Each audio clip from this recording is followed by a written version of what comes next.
Page 55, Tambourin. Okay, let's look this over. It's the last piece in the book. Kind of a fun piece to play. It's got notes going crazy all over everywhere, so that can be fun too. We'll see. I'll look it over. It's a page long with repeat signs. There's a page of music to deal with. Treble bass clef at least to start. One flat in the key signature. If you look at the end here, it's an F major chord. Figure we're in F major. So do the scales and arpeggios for F major and D minor. D minor has one flat also. 6/8 time, with that eighth note gets a count, that explains all the eighth notes. And you look at this and you see a lot of broken chords. And when you can recognize these things as broken chords and things, it makes reading the music a little easier. So at the beginning, 1, 2, 3, 4, 5, 6. 4. Loops up.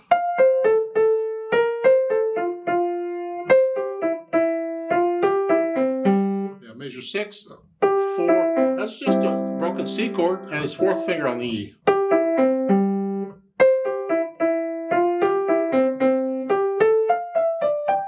Now, and there's a couple possibilities here. You have to pick. And again, I don't know how big your hands are. And the measure before, measure 9, I would not put thumb on that note. I want some other finger on that note, on that last note, that B natural. So I can go here, stretch down if you can, then you're ready to go. I can do 1, 2, 4. That works. Or if I have to put thumb on that note, then I'm going to cross over and use 2, 3, 5 here, cross. So I can connect it that way. It's another possibility. Here. Or you got to spread it out a little bit. And again, I don't know how big your hands are, but try not to go here. Don't use thumb in here. If you're going to use thumb here, then use 2 here. Here, like so. Don't use thumb on both. That's what I'm saying. Measure 12 now.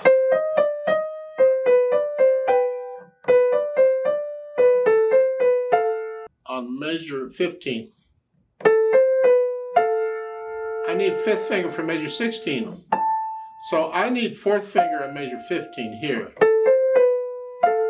Now in measures, 20, 21, and so forth, I'll come back to those. It's easier to do that when you get the hands together.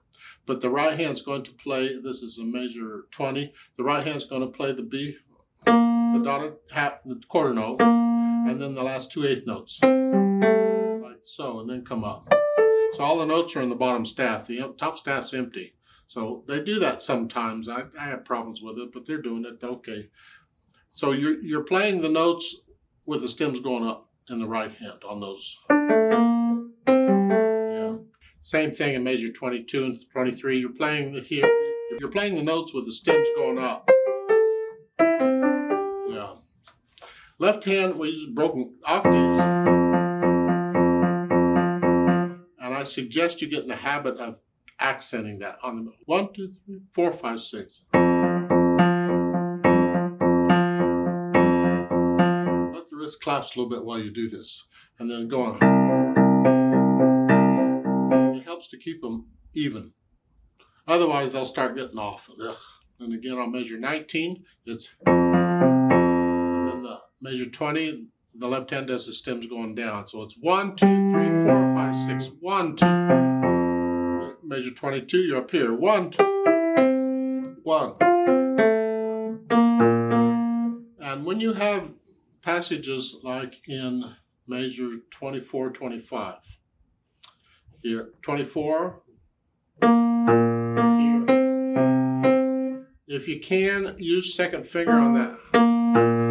If you can. You gotta, otherwise, you got to go from here. I would not go that, even though it's doable. I wouldn't do it. So it's either 2, 1, or 1, whichever, for measure 24.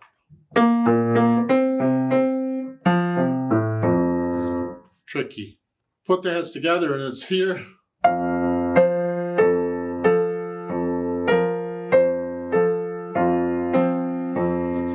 Let's go down to the measure 17 here.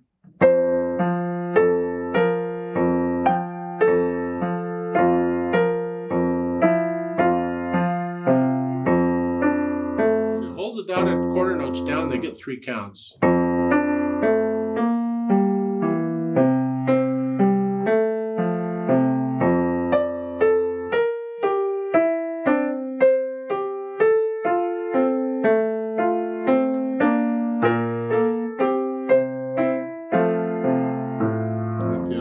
So I go through and I put the hands together, and then I'll go back over it a few measures at a time, and I'll slowly work out the hesitations.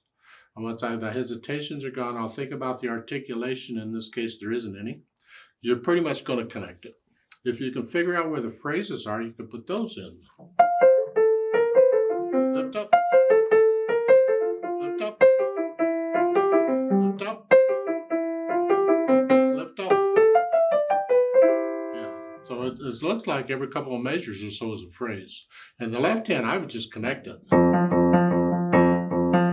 Then the dynamics, and it's going to apply for the most part to the right hand. That's the melody.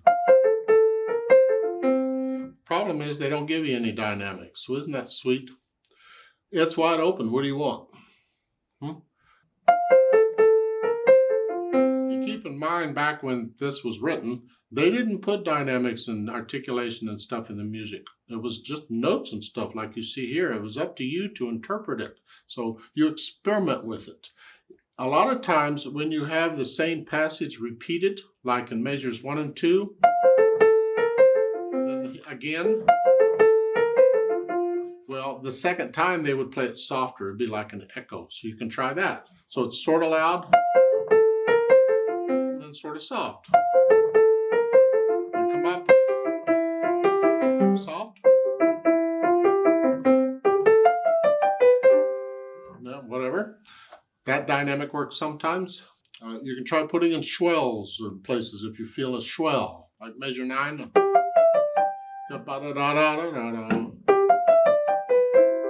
Something, if you feel a swell in there, put it in. So experiment with different dynamics, louds and softs. Try to get a little louder and softer in places and see what you think. Now, you know how the repeat signs of first and second endings work, I trust it. So really the thing is twice as long as it looks. Lively simply means you're going to move it, but it needs to be accurate in my opinion. So don't go livelier than accurate, okay?